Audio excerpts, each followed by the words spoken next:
The Supreme Court of the United States is about to hear a landmark case that could reshape how elections are run nationwide. Judicial Watch is challenging an Illinois law that allows the counting of mail-in ballots that arrive up to 14 days after Election Day. That's 2 weeks beyond the date set by federal law.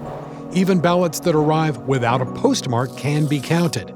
Federal law says the first Tuesday after the first Monday in November of every even-numbered year is Election Day for federal elections.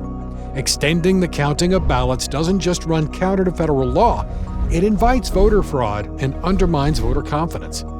Judicial Watch argues that Illinois' law violates federal law and threatens election integrity. In addition, we argue candidates running for office should be able to challenge these sorts of laws in court. Until recently, it was self-evident that candidates could sue to challenge election regulations. However, 2 lower courts ruled that our clients, candidates for federal office, lacked the basis to challenge Illinois' practice of counting ballots received after Election Day.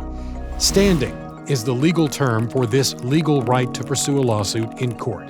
Judicial Watch lawyers responded that candidates have an obvious interest in the lawfulness and fairness of the rules that govern the elections into which they pour their time and resources.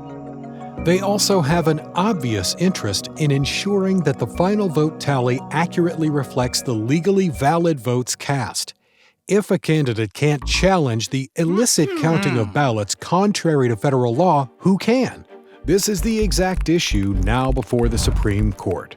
No other legal organization has matched Judicial Watch's record in ensuring free and fair elections.